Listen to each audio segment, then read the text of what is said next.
आचार्य जिन शासनोन्नति करा पूज्या उपाध्यायका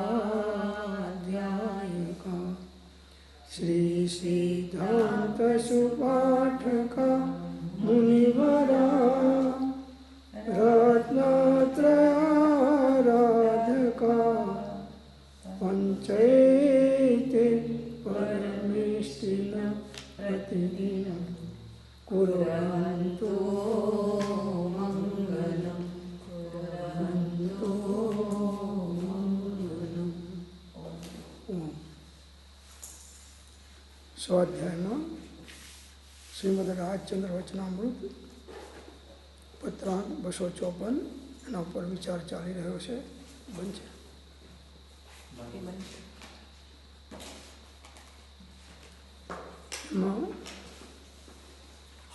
અગાઉના સ્વાધ્યાયમાં આપણે વિચારેલું કે આ લોકની અલ્પ પણ સુખેચ્છા એના પર વિચાર કરેલો.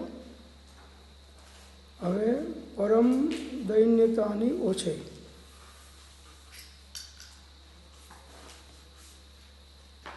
દૈન્યતા એટલે વિનય. સત્પુરુષમાં જ પરમેશ્વર બુદ્ધિ એને જ્ઞાનીઓએ પરમ ધર્મ કહ્યો છે અને એ બુદ્ધિ પરમ દૈન્યત્વને સૂચવે છે, જેથી સર્વ પ્રાણી વિશે પોતાનું દાસત્વ મનાય છે અને પરમ યોગ્યતાની પ્રાપ્તિ હોય છે. એ પરમ દૈન્યત્વ જ્યાં સુધી આવરિત રહ્યું છે ત્યાં સુધી જીવની યોગ્યતા પ્રતિબંધ યુક્ત હોય છે. સત્પુરુષમાં જ પરમેશ્વર બુદ્ધિ. સત્પુરુષની અંદરની એમની દશાની સાચી ઓળખાણ થાય. કોને થાય? ઉત્તમ મુમુક્ષુને થાય, દરેક ના થાય. ભલે અંગૂઠા છાપ હોય તો એને પણ થાય અને પંડિતને ના થાય. તો એ સદગુરુમાં પરમેશ્વર બુદ્ધિ થવી જોઈએ અને એમની આજ્ઞા અનુસાર વર્તવું જોઈએ. સદગુરુ અને પરમેશ્વરમાં કોઈ ભેદ નથી અને જે ભેદ માને છે એને વસ્તુની પ્રાપ્તિ પરમ દુર્લભ થઈ જાય છે.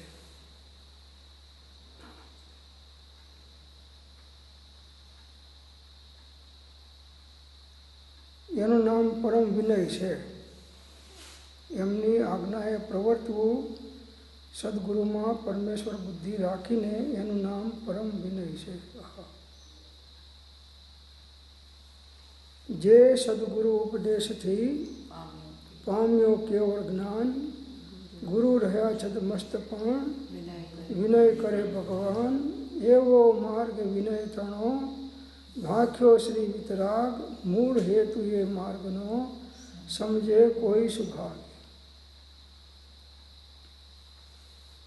વિનય વગર જ્ઞાનીઓના બોધનું પરિણમન સમ્યક પ્રકારે થતું નથી.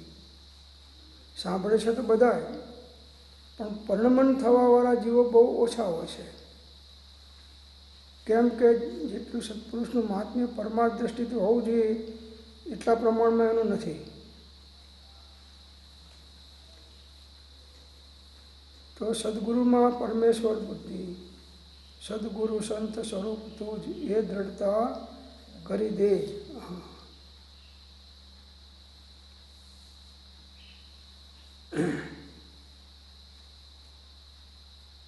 એ વિનય છે.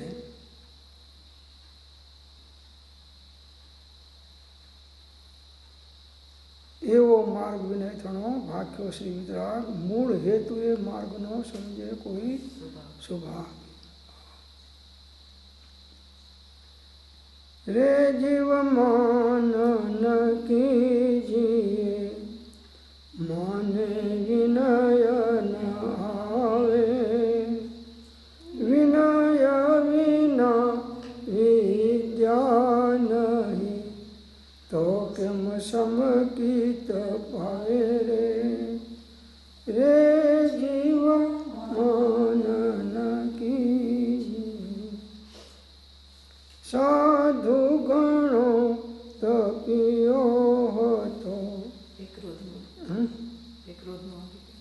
પેલામાં આવી ગયું. હા, બરાબર.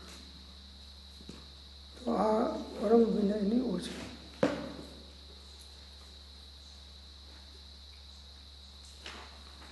જ્યાં સુધી પરમ વિનય આપણા આત્મામાં પ્રગટ થતો નથી, સત્પુરુષ પ્રત્યે, સત્પુરુષમાં ભગવાન બુદ્ધિ થતી નથી,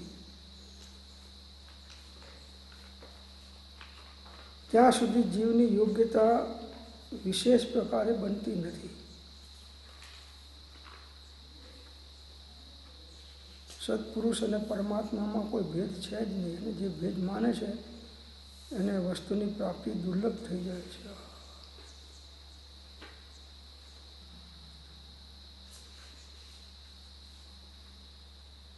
તો હવે સત્પુરુષ તો ચોથા ગુણસ્થાનકમાં હોય, પાંચમામાં હોય, છઠ્ઠા સાતમાની ઉપર હોય, ગમે તે હોય, પણ જેના બોધથી આપણો આત્મા જાગી જાય, આપણો ઉપયોગ સ્વરૂપ સન્મુખ થાય, સ્વરૂપ દ્રષ્ટિ થાય, સ્વરૂપની પ્રાપ્તિ થાય, તો એ આપણા માટે ભગવાન કરતાં પણ વિશેષ ઉપકારી છે. ભગવાન બીજા નંબરમાં ઉપકારની અપેક્ષા, દશાની અપેક્ષાએ ભગવાન વિશેષ છે, પણ ઉપકારની અપેક્ષાએ સત્પુરુષ, પ્રત્યક્ષ સત્પુરુષ વિશેષ ઉપકારી છે. પ્રત્યક્ષ સદગુરુ સમ નહીં, પરોક્ષ જીન ઉપકાર, એવો લક્ષ થયા વિના ઉગે ન આત્મવિચાર. પ્રત્યક્ષ સદગુરુ યોગથી સ્વચ્છંદ તે રોકાય, અન્ય ઉપાય કર્યા થકી કાય બમણો થાય. પ્રત્યક્ષ ગુરુની બલિહારી છે. પરોક્ષને પૂજીએ છીએ અને પ્રત્યક્ષને પથરા મારીએ છીએ. આ કાળના જીવોની સ્થિતિ મોટા ભાગના જીવોની એવી છે, પહેલાં થઈ ગયા હોય એને પૂજે, અને વર્તમાનમાં હોય એને પથરા મારે. એ વર્તમાનવાળાને ભવિષ્યમાં જે મુમુક્ષુ થવાના છે એને પૂજશે. પ્રત્યક્ષ સત્પુરુષની ઓળખાણ થાય, મહાત્મ્ય આવે અને આજ્ઞાંકિતપણે વર્તાય, એમના પ્રત્યે પરમ વિનય ભાવ આવે, અર્પણતા આવે, તો એમનો બોધ પરિણામ પામીને કાર્યકારી થાય. નહીં તો તમે ગમે એટલો બોધ સાંભળો તો પણ અભ્યંતર દૃષ્ટિનો વિકાસ થઈ શકતો નથી. સત્પુરુષમાં જ પરમેશ્વર બુદ્ધિ, જો સમ્યક એકાંત, સત્પુરુષમાં જ પરમેશ્વર બુદ્ધિ.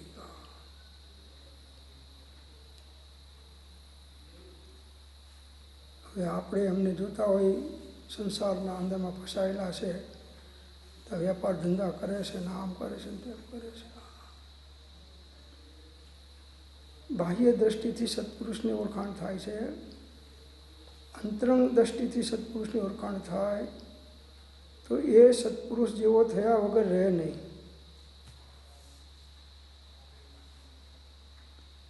સત્પુરુષ અને પરમાત્મામાં અંતર નથી, અને જે કોઈ અંતર માને છે તેને માર્ગની પ્રાપ્તિ પરમ દુર્લભ થાય છે.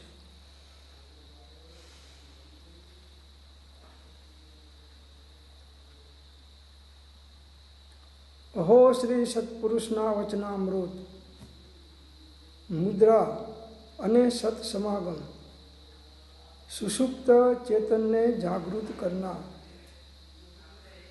પડતી વૃત્તિને સ્થિર રાખનાર, દર્શન માત્રથી પણ નિર્દોષ, અપૂર્વ સ્વભાવને પ્રેરક, સ્વરૂપ પ્રતીતિ, અપ્રમત્ત સંયમ અને પૂર્ણ વિતરાગ, નિર્વિકલ્પ સ્વભાવના કારણભૂત, છેલ્લે અયોગી સ્વભાવ પ્રગટ કરી અનંત અવ્યાબાદ સ્વરૂપમાં સ્થિતિ કરાવનાર ત્રિકાળ જયવંત વર્તો, જયવંત વર્તો.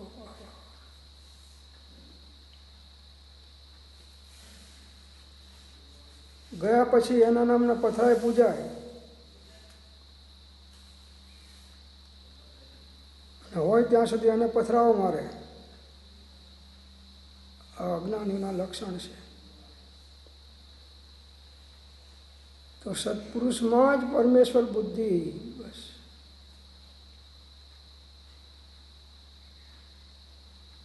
તો એનો બોધ તમને અસર કરે. સત્પુરુષ દશાવાળા હોવા જોઈએ, આત્મજ્ઞાની હોવા જોઈએ, અને એમાં તમને પરમેશ્વર બુદ્ધિ થાય તો એના બોધનું પરિણમન થઈ અને તમારું કાર્ય થઈ શકે.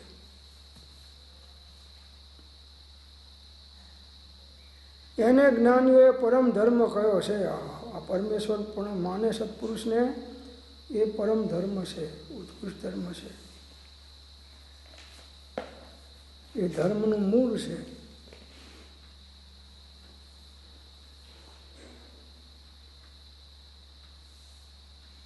આ ક્યારે થાય તો કે સાચી ઉત્તમ મુમુક્ષુતા આવે ત્યારે થાય. દરેકને ના થાય.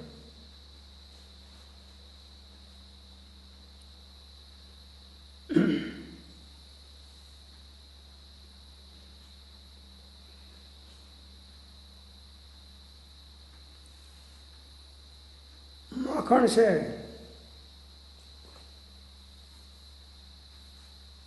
કૃપાળદેવે કાવીઠામાં બધા મુમુક્ષુ એમની સાથે આવતા હતા.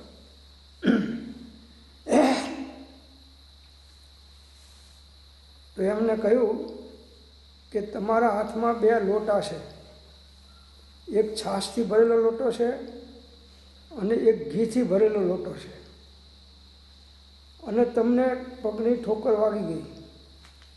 હવે તમે પડવાની તૈયારીમાં છો, તો તમે કયા લોટાને સાચવશો? ઘીના લોટાને સાચવશો કે છાશના લોટાને સાચવશો?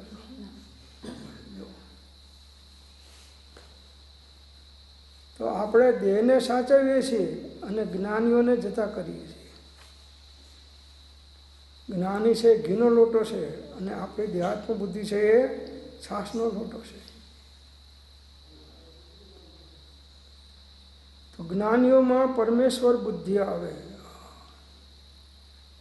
ના, આ તો ક્યાં સાધુ છે. લો, કૃપાળુદેવને ઘણાએ કીધું, એમના ફોલોઅર્સ હતા એમાં, કે થોડા સાધુ છે તો ઠીક છે, આત્મજ્ઞાની હોઈ શકે, હોય તો વાંધો નથી, પણ એ સાધુ નથી. અને ગુરુ તો હંમેશા સાધુ હોય. સિદ્ધાંતની અપેક્ષા ઠીક છે, એનો નિષેધ નથી કરતો, પણ એ સત્પુરુષમાં પરમેશ્વર બુદ્ધિ ના થાય તો એના બોધનું પરિણમન થઈને જે કાર્ય થવું જોઈએ એ ના થઈ શકે. કોઈને પણ તમે સાંભળો છો, પણ એ સાંભળનારની અંદરમાં તમને શ્રદ્ધા હોય કે આ તત્વની વાત યથાર્થ કરે છે તો એના બોધનું પરિણમન થશે, અને તમને એના પર વિશ્વાસ નહીં હોય કે આ બોધનું અમને તત્વનું જ્ઞાન યથાર્થ નથી, એ સાચા તત્વનો બોધ આપશે તો પણ તમને એ લાભકારી નહીં થાય.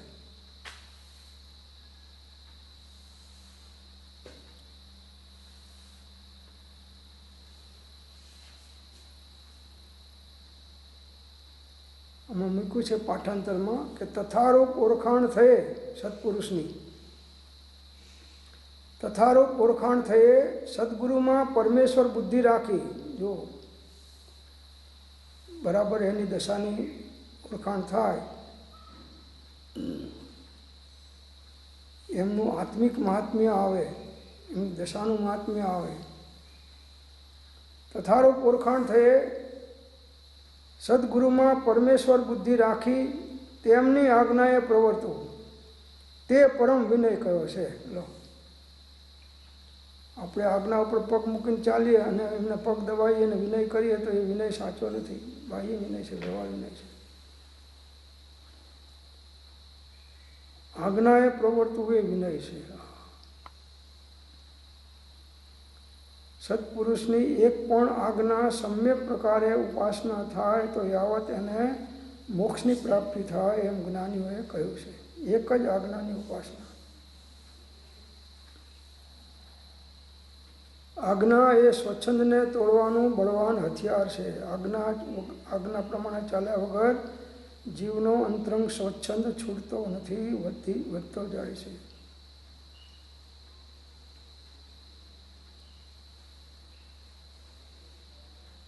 તથારૂપ ઓળખાણ થયે સદગુરુમાં પરમેશ્વર બુદ્ધિ રાખી તેમની આજ્ઞાએ પ્રવર્તવું તે પરમ વિનય કહ્યો છે.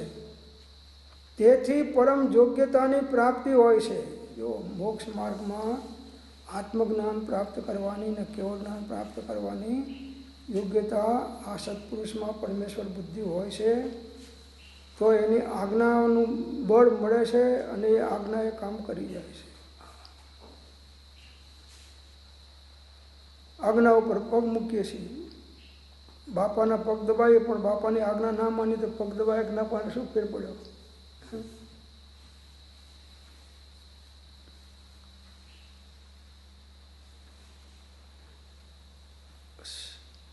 જ્ઞાનીની આજ્ઞાનો આરાધક અંતર્મુહૂર્તમાં પણ કેવળ જ્ઞાન પામે. જીવ નિજ છંદે ચાલી પુરુષાર્થ કરે તો પણ પોતે પોતાથી જ્ઞાન પામે નહીં, પણ જ્ઞાનીની આજ્ઞાનો આરાધક અંતર્મુહૂર્તમાં પણ કેવળ જ્ઞાન પ્રાપ્ત કરી લેશે. જો આમ આજ્ઞાનું મહાત્મ્ય. આજ્ઞા એ સ્વચ્છંદ તોડવાનું બળવાન હથિયાર છે. આજ્ઞાંકિત જીવ ક્યારે સ્વચ્છંદી ના હોય અને સ્વચ્છંદી જીવ ક્યારે આજ્ઞાંકિત ના થાય.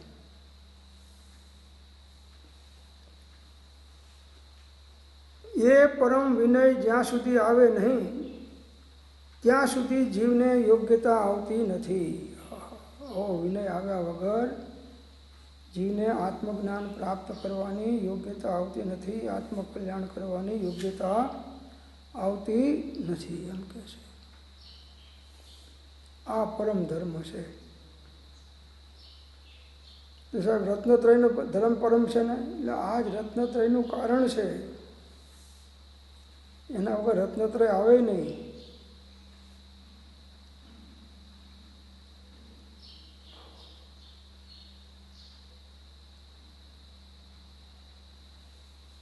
આત્મા और परमात्मा अलग रहे बहुकाल, सुंदर मेला कर दिया सदगुरु मिला दलाल.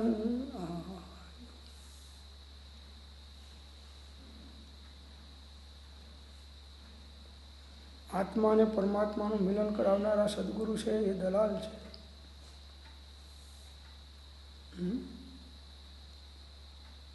એમને તો દલાલી મળી જ ગઈ. તમે એ આજ્ઞા પ્રમાણે ચાલશો તો તમારું કામ થઈ જશે. ગામડામાંથી માલ વેચવા આવતો હોય છે, બધો અનાજ ને બધું જે ઉગ્યું હોય, કપાસ ને જે કંઈ, તો એ શહેરમાં મંડીમાં આવે, બજારમાં, અને ત્યાં આગળ બધા દલાલો હોય. એ ગાડામાં 100 મણ 50 મણ જે કંઈ અનાજ કે જે કંઈ વસ્તુ હોય એ પેલાને કહે કે ભાઈ જો હું તારે ભાવ ઊંચા લઈને વેચાઈ દઈશ, 1% મને કમિશન આપવાનું. તો કે સારું. પછી એક યાર્ડમાં ગાડું આવે છે, એટલે ત્યાં બધા ઓળખાય વેપારીઓને, એટલે કે જો ભાઈ આવો માલ તમને મળશે નહીં, આવો ભાવમાં. તો હું તમને હજી થોડો સસ્તો કરી ન પાઉં, બોલો છે તમારો ભાવ, 1/2% તમારે મને આપવો પડશે. તો પેલા વેપારી કહે કે સારું ભાઈ 1/2%, જો સસ્તો માલ મળતો હોય તો 1/2%માં મારું શું નુકસાન જવાનું છે. તો આ બાજુથી કમિશન લે, પેલી બાજુથી કમિશન લે, બંને બાજુથી કમિશન લે. અને પછી ભાવમાં વધઘટ થાય તો કાં તો લેવાવાળો મળે ને કાં તો દેવાવાળો મળે, બેમાંથી વધઘટ થાય. એટલે બરાબર, એનું નામ બળદેવ હતું કે લેવા મળે કે દેવા, મગર બળદેવા કરે કલેવા. શું કે લેવા મળે કે દેવા, મગર બળદેવા કરે કલેવા. હવે ભાવ વધે તો આ મળે ને ઘટે તો પેલો મળે, પણ બળદેવાને તો 1.5-2% કમિશન મળી ગયું. હવે એ શાંતિથી કલેવા નાસ્તો કરે છે, એ શાંતિથી કરે.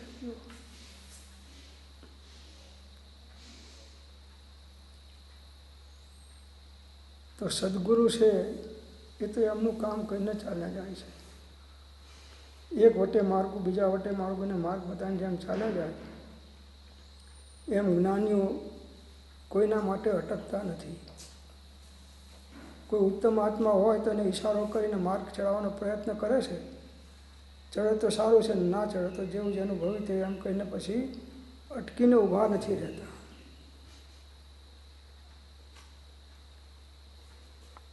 તો સત્પુરુષમાં જ પરમેશ્વર બુદ્ધિ, સદગુરુ સંત સ્વરૂપ તું જ એ દ્રઢતા કરી દે.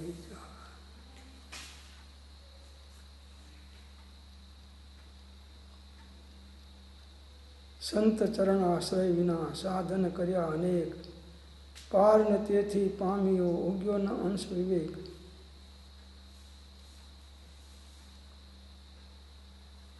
અને એ બુદ્ધિ પરમ દૈન્યત્વને સૂચવે છે. સત્પુરુષમાં પરમેશ્વર બુદ્ધિ છે એ પરમ વિનયતાનું કારણ છે.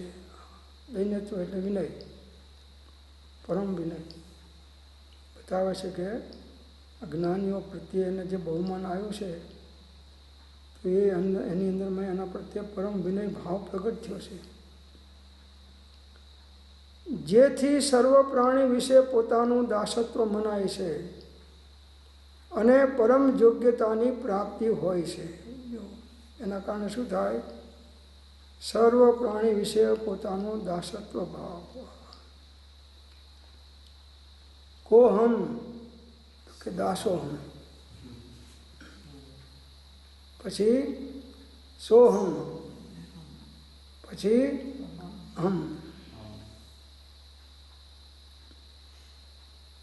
જ્યાં સુધી દાસત્વ ભાવ નહીં આવે ત્યાં સુધી અંતરંગ દશાની વૃદ્ધિ નહીં થાય. દાસ દાસ હું દાસ છું, આપ પ્રભુનો દિન. પ્રભુશ્રીના પત્રો વાંચજો, એમાં છેલ્લે લખ્યું હોય તમારી દાસીની દાસીની દાસીની દાસીની દાસીની દાસીની દાસી. કેટલી વાર લખ્યું અંદરમાં. સામાન્ય જીવોનો દાસીની દાસી. દાસત્વ ભાવ આવ્યા વગર પરમાત્મ ભાવનો વિકાસ થતો નથી.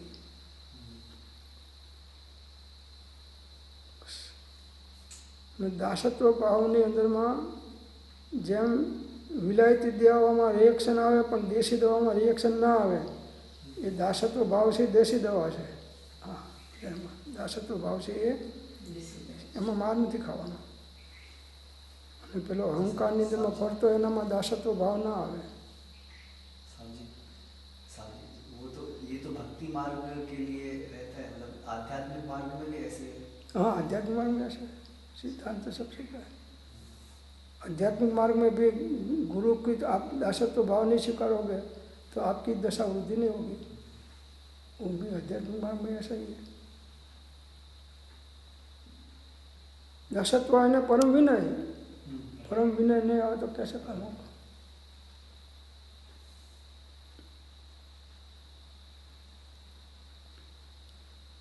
સર્વ પ્રાણી વિશે પોતાનું દાસત્વ મનાય.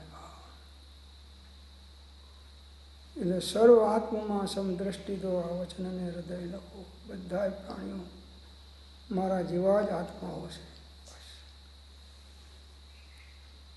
કોણ કોની મૈત્રી કરે, કોની સાથે ક્લેશ, જ્યાં દેખું ત્યાં સર્વ જીવ શુદ્ધ બુદ્ધ જ્ઞાનીશ.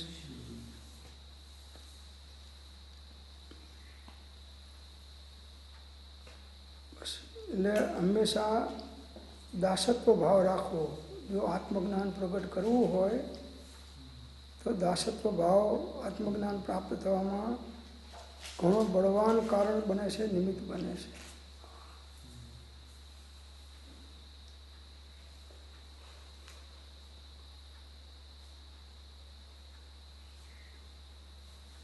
દાસોહમ પછી સોહમ આવે. दासोहम પછી सोहम આવે. दास दास और दास छोटे साहब जी ऐसे दास भाव या प्रकट करना जरूरी बाहर से भी अंदर भी हो सकते हैं? अंदर में हो सकता है ना. तो अंदर में होगा तो बाहर तो आने आएगा, रहेगा ही नहीं. हाँ, आपने लहसुन खाया है तो उनकी सुगंध बाहर में आने वाली है. जो अंदर में भरा है तो बाहर तो निकलेगा। मतलब वो ऐसा नहीं हो सकता कि दिखे ना। नहीं, वो तो उनका विनय देखा देता है कि इनके दासत्व भाव आ गया है।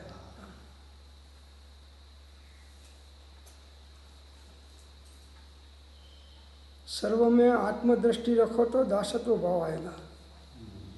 मैं इससे बड़ा हूँ और ये मेरे से छोटा है, ऐसा भाव रखोगे तो दासत्व भाव नहीं आएगा।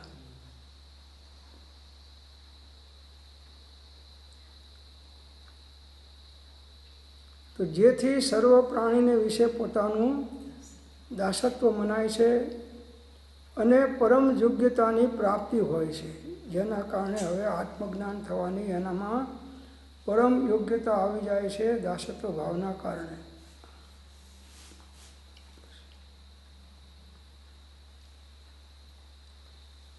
લોઢાને ટીપવું હોય તો ગરમ કરવું પડે છે. લોઢું લાલ ગરમ ચોર ના કરીએ ભઠ્ઠીમાં નાખીને તો ટીપાય નહીં. લોઢું ઠરી જાય પછી તમે એના પર 50 હથોડાના ફટકા મારો તો એનાથી ઘાટ નહીં ઘડાય. બસ એમ આપણો ઘાટ ક્યારે ઘડાશે કે જ્યારે તમે લોઢા જેવા નરમ થઈ જશો, ગરમ લોઢા જેવા.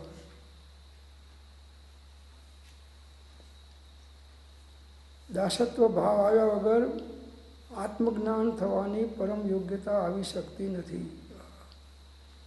જેટલા જેટલા જ્ઞાની થઈ ગયા, થાય છે ને થશે, એ બધાની અંદરમાં દાસત્વ ભાવ હોય છે, ત્યારે જ એ આગળની ભૂમિકામાં જઈ શકે છે.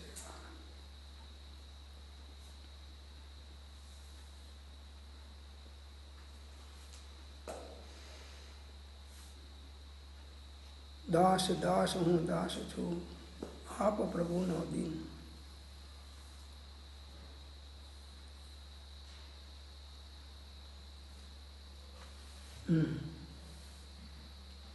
એ પરમ દૈન્યત્વ જ્યાં સુધી આવૃત રહ્યું છે ત્યાં સુધી જીવની યોગ્યતા પ્રતિબંધયુક્ત હોય છે. આ પરમ દૈન્યત્વ ભાવ, પરમ વિનય જ્યાં સુધી આવૃત છે ત્યાં સુધી જીવની યોગ્યતા આત્મજ્ઞાન પ્રાપ્ત કરવાની કે ઉપરની ભૂમિકામાં જવામાં એને પ્રતિબંધ નડે છે. એ બધા પ્રતિબંધ છે. અહંકાર છે ને એટલે પ્રતિબંધ આવવાનો.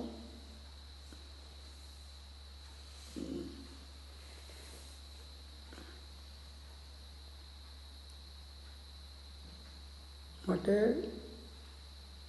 પરમ વિનય આપણી અંદરમાં પ્રગટ થાય. એનો કોઈ ખોટો લાભ લે તો એ પણ લાલબત્તી બતાવી છે કે અસદગુરુએ વિનયનો લાભ લે જો કાંઈ મહામોહનીય કર્મથી. હા, એ વિનયનો લાભ ગેરલાભ ઉઠાવે કોઈ. સદગુરુ નથી ને સદગુરુને પેલા એ માની લીધા અને એ એનો ગેરલાભ ઉઠાવે, લૌકિક કાર્યો કરાવે, બધી પોતાની આજ્ઞા પ્રમાણે ચલાવે, મોક્ષ માર્ગથી વિરુદ્ધ પણ ચલાવે. તો હવે એ અસદગુરુ એ વિનયનો જો લાભ લે તો એ બહુ લાંબી સજામાં જતો રહેશે. મહામોહનીય કેટલા કર્મ, 70 કોડાકોડી કર્મ બાંધી દેશે. મોહનીય કર્મની સ્થિતિ કેટલી છે? 70 કોડાકોડી તમને બાંધ પાડી દેશે એક થોડા માનમાં. એટલે શ્રીમદે કીધું કે માન ના હોત તો અહીં જ મોક્ષ હોત. માનાદિક શત્રુ મહા નિજ છંદે ન મરાય, જાતા સદગુરુ શરણમાં અલ્પ પ્રયાસે જાય. એ જીવ માન ન કીજીએ, માને વિનય ન આવે, વિનય વિના વિદ્યા નહીં, તો કેમ સમકિત આવે રે. રે જીવ માન ન કીજીએ.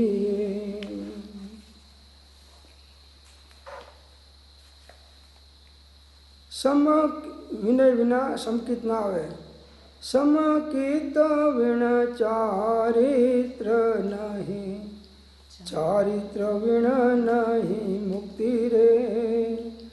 મુક્તિના સુખ છે શાશ્વત, તે કેમ લઈએ ઝૂકતી રે જીવ માનન કીજી. સંકિત વગર ચારિત્ર નહીં.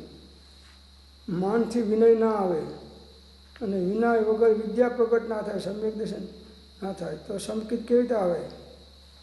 અને સંકિત વગર ચારિત્ર ના આવે. સાચું સંકિત હોય તો ચારિત્ર, બાકી બાહ્ય ચારિત્ર ગમે એટલા હોય મોક્ષ માર્ગમાં ઉપકારી નથી સંકિત વગરના. સંકિત વગર ચારિત્ર નહીં, અને ચારિત્ર વગર મુક્તિ નથી. ચારિત્ર વગર નહીં મુક્તિ રહી. મુક્તિના સુખ છે શાશ્વતા.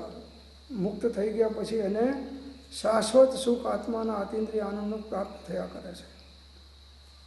એ કેમ લઈએ ઝૂકતી રહે. વિનય વડો સંસારમાં ગુણમાં હે અધિકારી રે. માને ગુણ જાય ગળી પ્રાણી જો વિચારી રે જીવ માનન કીજી. વિનય વડો સંસારમાં.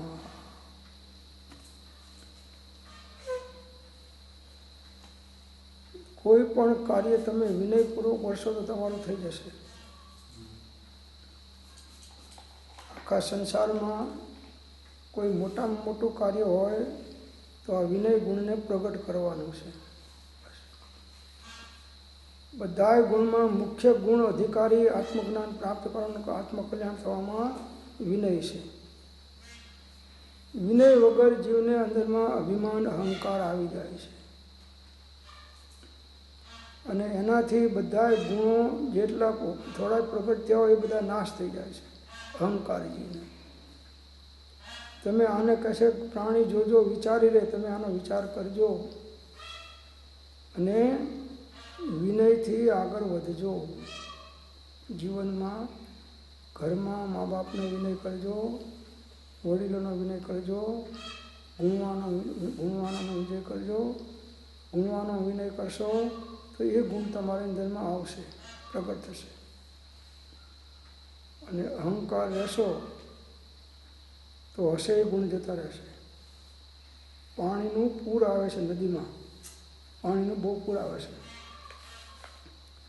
તો નદીના કિનારા ઉપર ઘાસ ઉગેલું હોય છે અને પેલા બાવળિયાના લાકડાઓ ઊભા હોય છે બધા ઝાડના.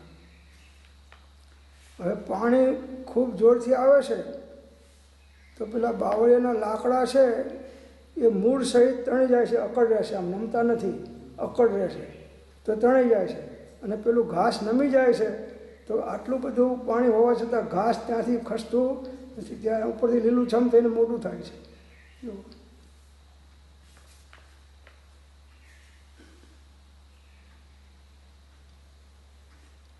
એટલે હંમેશા આત્માનું કલ્યાણ કરવું હોય તો વિનય રાખવો, નમ્રતા રાખવી, અર્પણતા રાખવી અને આજ્ઞાંકિતપણે રહેતા શીખવું. સહેજ આવી ગયો કાં તો હું જાણું છું, મને ખબર છે, આમાં વારંવાર આવું તો મેં સાંભળ્યું છે, અનેક વાર સાંભળ્યું છે. પરિણમન કેમ ના થયું? આ અહંકાર હતો અંદરમાં, જાણું છે આનું.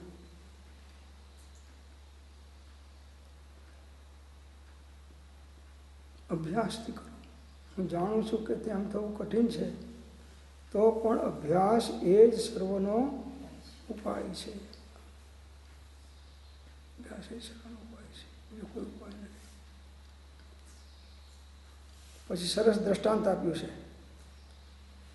માન કર્યું જો રાવણે તે તો રામે માર્યો રે. દુર્યોધન ગર્વે કરી અંતે સવી હાર્યો રે જીવ માનન કીજી. રાવણ આટલો બધો શક્તિશાળી, ભાવિ તીર્થંકરનો જીવ પાછો, અને એ વખતે સંકિતિ જીવ હતો, કોઈ રાવણ સામાન્ય તો નહોતો, સંકિતિ જીવ. તો એને માન આવી ગયું કે રામને હું નમસ્કાર કરું.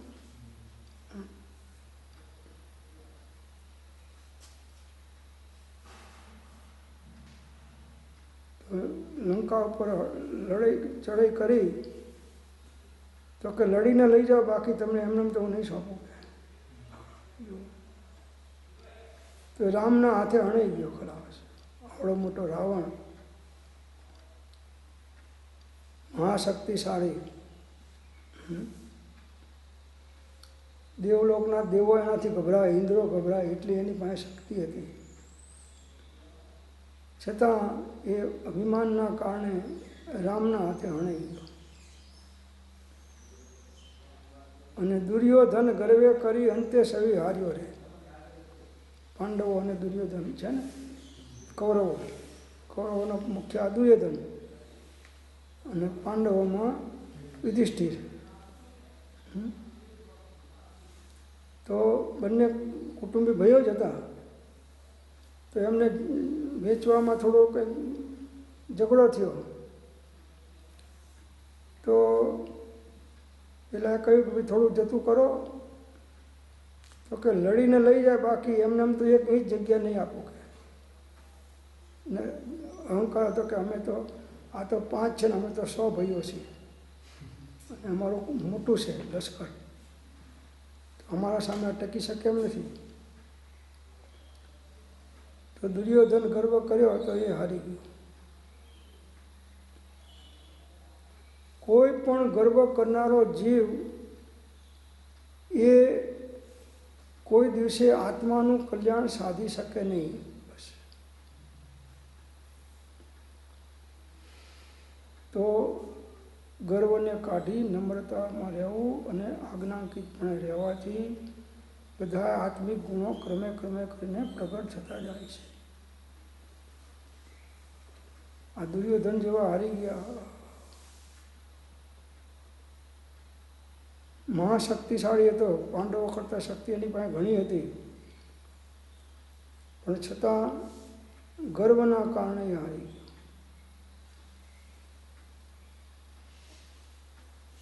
આઠ પ્રકારના મદ છે ને બધા ગર્વો, રૂપનો મદ ને જ્ઞાનનો મદ ને બધા આને હા કુળ જાતિ બળ એ બધા મદ કરનારા જીવ અધોગતિમાં જતા રહેશે અને આત્મિક લાભ ચૂકી જાય છે. કંઈ પણ મદ નહીં કરવો. 8 મદ છે ને, ભૂલી જઈએ છીએ પણ એ મદ છોડતા નથી, માટે ગોખી જઈએ છીએ. પણ એ મદ આવે છે ત્યારે હું આમને નમું.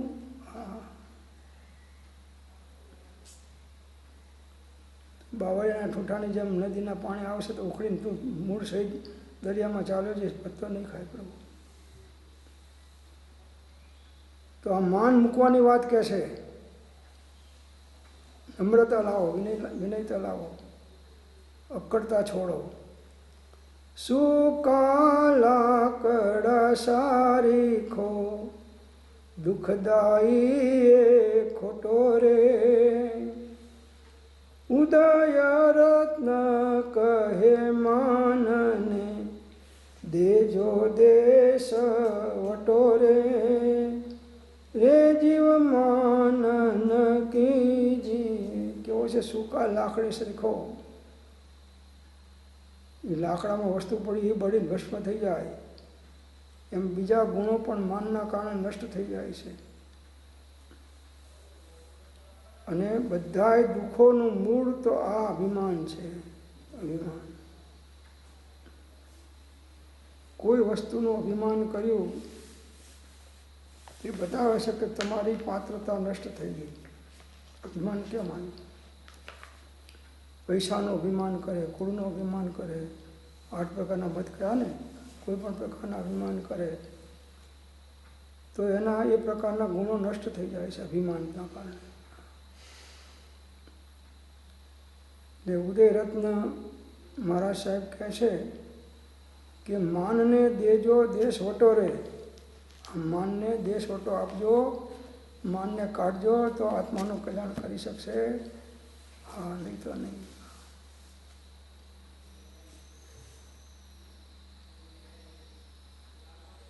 સ્ટેજ ઉપર તમારે આમંત્રણ આપીને મુખ્ય મહેમાન તરીકે બોલાવ્યા, અને વચ્ચેની ખુરશીમાં તમને ના બેસાડે અને બાજુની ખુરશીમાં બેસાડે તો અંદરમાં ઊંચું નીચું થાય, બધાની વચમાં બોલી તો શકે નહીં, અને આમ જોયા કરે. એટલે ભાઈ બરાબર છે, તારી પરીક્ષા કરવા કર્યું છે. કર્મના ઉદયને અનુરૂપ નિમિત્તો રહેવાના, અને જે બનવાનું છે બનવાનું છે. અક્કડતા છોડો.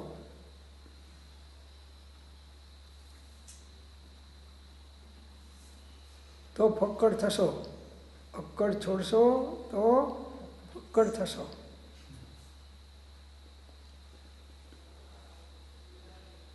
તો આ પરમ દૈન્યત્વ આપણામાં નહીં આવે ત્યાં સુધી જ્ઞાનીઓનો બોધ પરિણામ પામી અને આપણને સમ્યક દર્શન થઈ શકશે નહીં.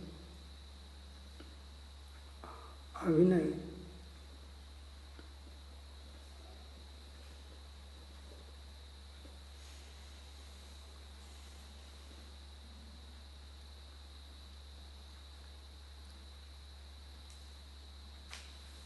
તો એ પરમ દૈન્યત્વ જ્યાં સુધી આવૃત રહ્યું છે, એટલે પરમ દૈન્યત્વ જ્યાં સુધી પ્રગટ નથી થયું, પરમ વિનયની ઓછાઈ છે, ત્યાં સુધી જીવની યોગ્યતા પ્રતિબંધયુક્ત હોય છે. ત્યાં સુધી જીવની યોગ્યતા આગળની ભૂમિકામાં ધર્મના માર્ગમાં જઈ શકતો નથી, અટકી જાય છે. હવે ત્રીજો ગુણ, પદાર્થનો અનિર્ણય. પહેલી આ લોકની અલ્પ પણ શુભેચ્છા, બીજો પરમ વિનયની દૈન્યતાની ઓછાઈ, અને ત્રીજો પદાર્થનો અનિર્ણય. એ વાત હવે કહે છે, કદાપી એ બંને થયા હોય તથાપી વાસ્તવિક તત્વ પામવાની કંઈક યોગ્યતાની ઓછાઈને લીધે પદાર્થ નિર્ણય ન થયો હોય તો ચિત્ત વ્યાકુળ રહે છે અને મિથ્યા ક્ષમતા આવે છે. કલ્પિત પદાર્થ વિશે સતની માન્યતા હોય છે, જેથી કાળે કરી અપૂર્વ પદાર્થને વિશે પરમ પ્રેમ આવતો નથી, અને એ જ પરમ યોગ્યતાની હાનિ છે. હવે બે ગુણ આવ્યા. આ લોકની બધી થોડી પણ સુખની ઈચ્છા નાશ થઈ ગઈ, કાઢી નાખી. પરમ વિનય દેવગુરુ ધર્મ પ્રત્યે અને સાધનિકો પ્રત્યે પ્રગટ થયો. હવે આ ત્રીજો દોષ આવે છે, પદાર્થનો અનિર્ણય. કદાપી એ બંને થયા હોય તથાપી વાસ્તવિક તત્વ પામવાની કંઈક યોગ્યતાની ઓછાઈના લીધે પદાર્થનો નિર્ણય ન થયો હોય તો ચિત્ત વ્યાકુળ રહે છે અને મિથ્યા ક્ષમતા આવે છે. સરસ વાત છે. કૃપાળદેવ તો જ્ઞાન અવતાર છે, કેટલું સૂક્ષ્મ તત્વ અનુભવ દ્વારા એમને રજૂ કર્યું છે. આટલું વાંચીએ તોય આપણી અંદરમાં આવા જે કંઈ દોષો હોય એને આપણને કાઢતા વાર ના લાગે.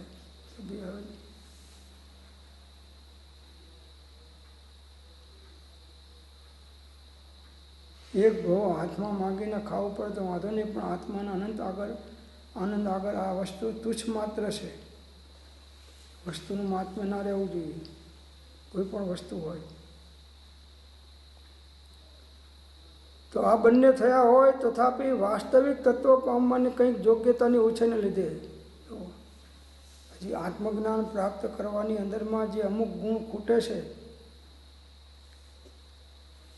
એના કારણે એને પદાર્થનો નિર્ણય ના થયો હોય. સાચો જેવો છે એવો પદાર્થનો નિર્ણય ના થયો હોય, ન્યૂન અધિક કે વિપરીત થયો હોય, કાં તો ન્યૂન થયો હોય, કાં તો અધિક થયો, કાં તો વિપરીત થયો હોય. તો પદાર્થનો નિર્ણય ન થયો હોય તો ચિત્ત વ્યાકુળ રહે છે. અનાકુળતા આવતી નથી. તત્વના યથાર્થ નિર્ણય થયા વગર ગમે તેવા ઉદયો નિમિત્તો કાર્યો બને એમાં આપણે વ્યાકુળ થઈ જઈએ છીએ.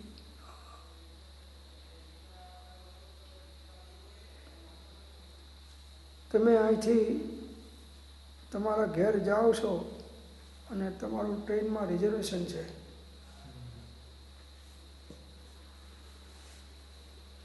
અને તમે વહેલા સ્ટેશન ઉપર પહોંચી જાઓ છો ટ્રેનના ટાઈમ પહેલાં, અને એ પ્લેટફોર્મની સામે જ તમે બાંકડા પર બેઠા છો જ્યાંથી ટ્રેન ઉપડવાની છે. અને તમે વાતચીતમાં રહ્યા ને પેલી ટ્રેન ઉપડી ગઈ. અને કોઈની જોડે વાતચીતમાં રહ્યા અને ટ્રેન ઉપડી ગઈ. તો ઉપડી ગઈ તો પછી કોઈએ કહ્યું કે તમારે કઈ ટ્રેનમાં જવાનું છે? તો કે આ ટ્રેન. તો કે હમણાં ગઈ ને સામે તમારે તો ગઈ. શું કહો છો? કે ગઈ.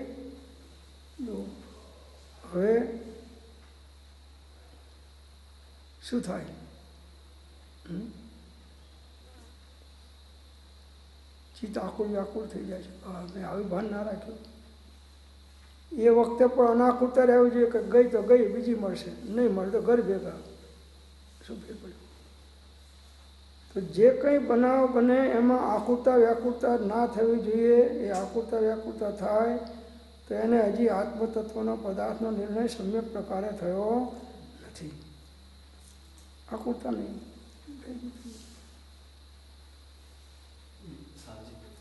जिसको सम्यक्त नहीं हुआ है अभी सम्यक्त का, तो उसको तो आकुलता व्याकुलता ही लग रही है, मतलब उसको तो। हाँ, तो उनका बंद होगा परिणाम अनुसार. और जिसको सम्यक्त है उसको आकुलता व्याकुलता घातक लगती है. हाँ, घातक लगती है, मगर उनको भी होती है, मगर श्रद्धा की अपेक्षा से नहीं होती है, चारित्र की नबड़े के कारण होती है.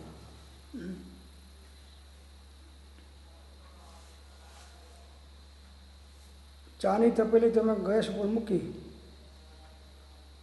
અને કોઈ મહેમાન આવે ને વાતચીત કરવામાં ચા ઉભરી ગઈ. હવે ઉભરી ગયેલી ચા પાછી થોડી આવવાની છે? આકુરતા વ્યાકુરતા કરશો તો ફાયદો શું થવાનો છે? જે સમયે જે પદાર્થનું જે પરિણમન એની યોગ્યતા અનુસાર થવાનું છે એને ઇન્દ્ર, જિનેન્દ્ર, નરેન્દ્ર પણ ફેરફાર કરી શકતા નથી. તો સ્વીકાર કરો, જે બને એનો સ્વીકાર કરો. सम्यक्त सन्मुख जी और सम्यक्त हुई जी, दोनों में क्या डिफरेंस होगा? आकुलता व्याकुलता उसको कैसा लगेगा, इसको कैसा लगेगा? तो क्या उनको अनुभवात्मक है, वो अनुभव बदलता है. ચા ગળી છે એમ કીધું તમે, તો એ તમને ખાંડનો અનુભવ છે કે આમાં ખાંડ વધારે પડે ગળી છે. અને બીજો ખાંડને ઓળખતો નથી, એ કહે છે કે ચા ગળી છે. હા, તો એને ઓળખાણપૂર્વક નથી કીધું ગળી છે. તો જ્ઞાની પાસે જ્ઞાન છે, અજ્ઞાની પાસે જ્ઞાન નથી. એટલે અજ્ઞાની જેમ કોઈ દારૂ પીધેલો માણસ હોય અને એની માને માં કહેતો ખોટો છે, કેમ કે હોશમાં નથી. ઘડીક પછી કહે છે કે આ તો મારી વાઈફ છે એમ કહી દેશે, એની માને ખ્યાલ આવે છે, કેમ કે બેહોશ છે. એમ અજ્ઞાની સાચા જ્ઞાનના ભાનમાં નથી, બેહોશ છે. એટલે કોઈક વખત તત્વની વાત સાચી કહી દેશે, પણ એથી કંઈ એને અનુભવાત્મક જ્ઞાન નથી થયું. એ પાછી તત્વની વાત કાલ બીજી ખોટી કરી દેશે. તો જ્ઞાની ક્યારે તત્વની વાત ખોટી નહીં કરી શકાય. નહીં થાય, અટકટ ધવાતા રહેવાના છે.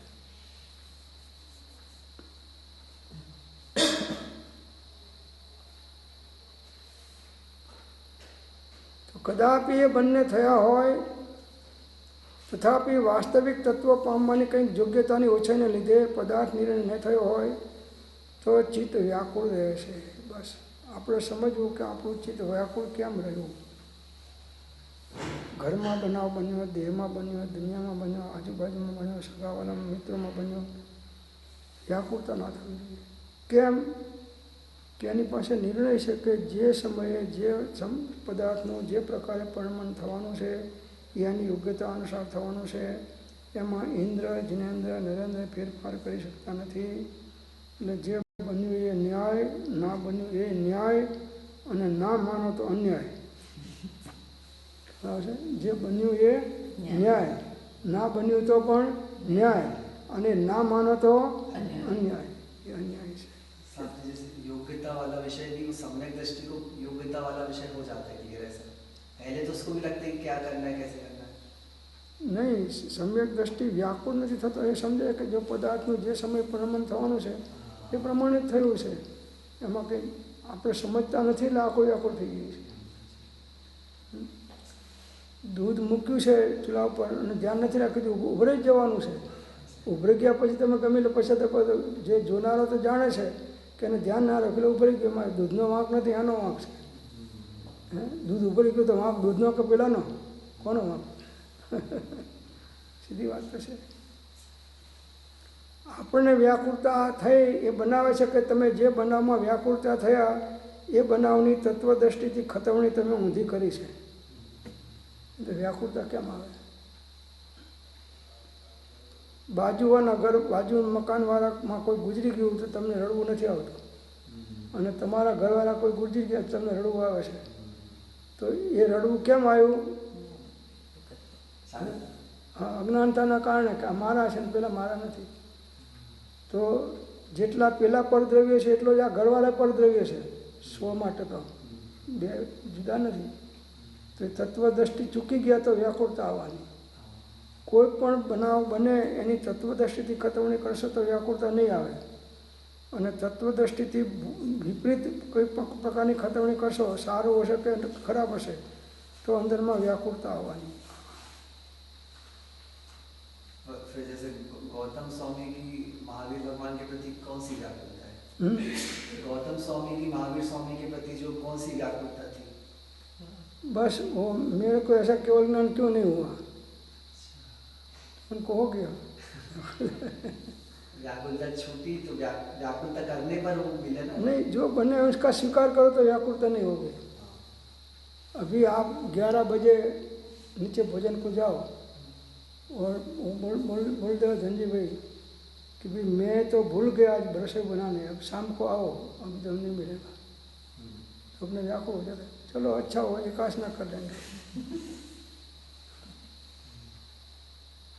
જે બન્યું એ ન્યાય, જે બન્યું એનો સ્વીકાર કરો. કોઈ પણ બનાવ બન્યો અને તમે સ્વીકાર નહીં કર્યો તો એ કર્મ સિદ્ધાંતથી વિરુદ્ધ તમે ખતવણી કરી એટલે આકુળતા આવવાની.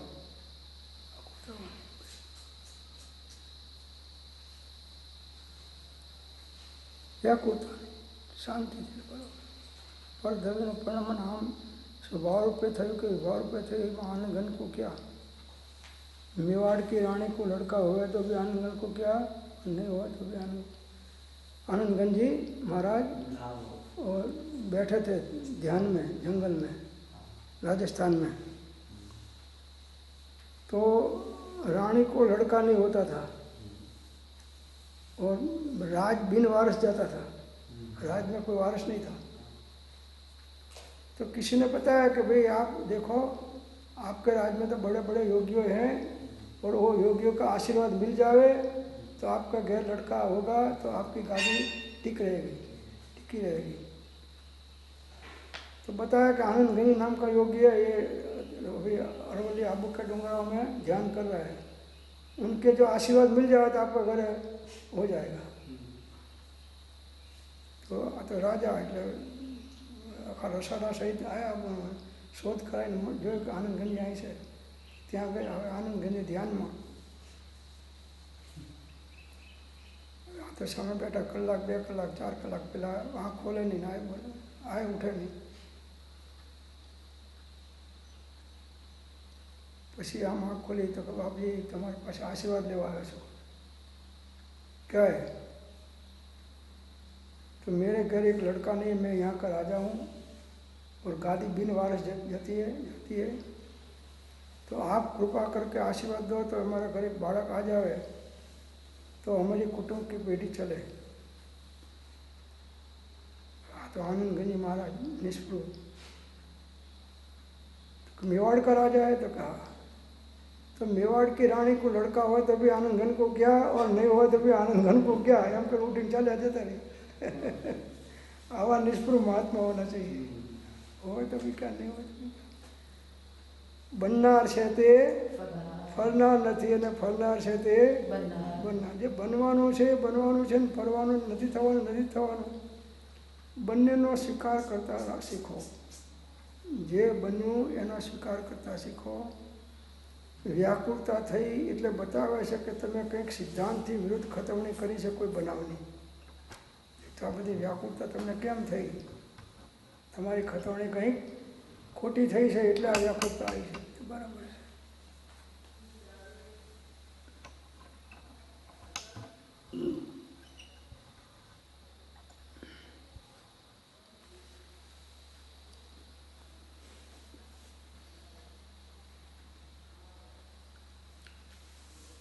તો કદાપી એ બંને થયા હોય તથાપી વાસ્તવિક તત્વો પામવાની કંઈક યોગ્યતાની ઓછાઈને લીધે પદાર્થ નિર્ણય ન થયો હોય તો ચિત્ત વ્યાકુળ રહેશે. આત્માનો યથાર્થ અનુભવાત્મક નિર્ણય નથી હોતો તો એનું ચિત્ત વ્યાકુળ રહેશે. અનુકૂળતામાં વ્યાકુળ રહેશે અને પ્રતિકૂળતામાં વ્યાકુળ રહેશે. અને મિથ્યા ક્ષમતા આવે છે. મિથ્યા ક્ષમતા, સાચી ક્ષમતા નહીં. વ્યાકુળતા છે તો ક્ષમતા કેવી રીતે? હે, વ્યાકુળતા છે ત્યાં ક્ષમતા કેવી રીતે? ખોટી ક્ષમતા એ કહેશે જે બાનું ભગવાનની ઈચ્છાથી થયું બન્યું. કોઈ કીધું કે બન્યું તો એ વખતે ક્ષમતા આવી કે પણ સાચી ક્ષમતા નથી. તત્વની સમજણપૂર્વકની ક્ષમતા નથી. કોઈના કહેવાથી થોડી ક્ષમતા ટેમ્પરરી આવી છે. એ પાછી ક્ષમતા વિષમતામાં પહોંચી विषमता परिणमता वाला लागे नहीं। साहब जी पर वो चारित्र मोनीकरण का ऐसा होता है, चारित्र मोनीकरण का होता है है मगर दर्शन मोह एक नहीं, दर्शन मोह को तो मिथ्या आएगी और दर्शन मोह नहीं है तो मिथ्या आएगी।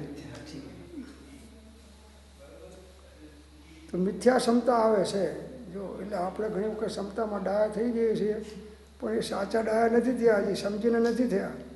આ તો તમારું જોર ચાલતું નથી એટલે તમે ડાયા થઈને બેસી રહ્યા છો। જોર ચાલતું હોય તો એને ઉઠલાવી નાખો તમે। અત્યારે કોંગ્રેસવાળા ક્ષમતા રાખે છે કેમ મોદીના સામે કે જોર મારી શકે એમ નથી, જો હમણાં એમનું બળ વધી જાય તો મોદીને એક સેકન્ડમાં ઉઠલાવી નાખે, પણ અત્યારે એમ જોર ચાલતું નથી। કલ્પિત પદાર્થને વિશે સતની માન્યતા હોય છે। જો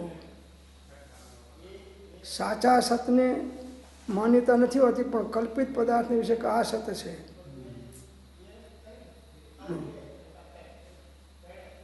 સત દ્રવ્ય લક્ષણ, દ્રવ્યનું લક્ષણ સત છે।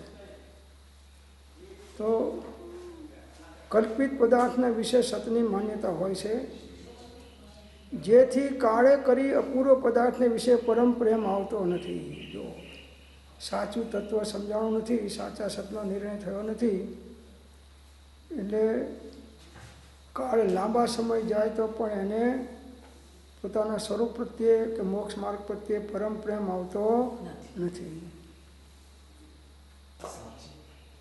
जैसे ये सम्यक दृष्टि तो फिर उपशम सम्यक दृष्टि का तो फिर अंतर उभर का विषय था, तो फिर वो हमेशा सम्यक दृष्टि थोड़ी ना रहा आगे, मतलब उसको फिर विकल्प हुआ है। तो आएगा उनका भूमिका अनुकूल आएगा, उनकी भूमिका मतलब मगर एक दफा उन्हें रस चख लिया है तो पदार्थ का निर्णय तो उनका हो गया है। तो जैसी अज्ञानी को आकुलता व्याकुलता होगी ऐसी तो उनको नहीं आएगी। और जैसे ये छायिक सम्यक दृष्टि में अप्लाई होगा, छायिक सम्यक दृष्टि ऐसा मतलब करेगा। हाँ, तो भी उनको चारित्र मौन की अपेक्षा से तो आकुलता व्याकुलता रहेगी, उनके अनुरूप रहेगी। जेथी काळे करी अपूर्व पदार्थ ने विषय परम प्रेम आवतो नहीं, बस એટલે આત્મા વિશે એને પરમ પ્રેમ આવતો નથી। અપૂર્વ પદાર્થ આત્મા છે એના પ્રત્યે પરમ પ્રેમ આવતો નથી। જગતના પદાર્થો જગતના સુખો પ્રત્યે પરમ પ્રેમ આવે છે પણ પોતાના સમ્યક દર્શન જ્ઞાન ચારિત્રમય આત્મા પ્રત્યે પરમ પ્રેમ આવતો નથી। જો પરમ પ્રેમ આવે તો એનો ઉપયોગ આખો આત્મસન્મુખ થઈ અને સ્વરૂપસ્થ થયા વગર રહે નહીં। पर प्रेम प्रवाह बढ़े प्रभु से सब आगम भेद सूर बसे, वह केवल को निज ज्ञानी कहे, निज को अनुभव बतलाई। अपूर्व पदार्थमा प्रत्ये परम प्रेम आवे त्यारे वस्तुनी प्राप्ति थाय छे, पछी प्रेम आयो नहीं। आ तो भयना कारणे करीए छीए, एक भयथी करो और एक प्रेमथी करो एमां मोटो अंतर पड़ी जाय छे।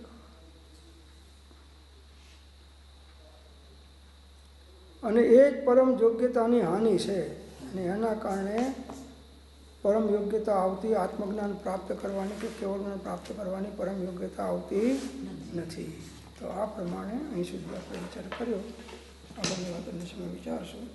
ઓમ શાંતિ શાંતિ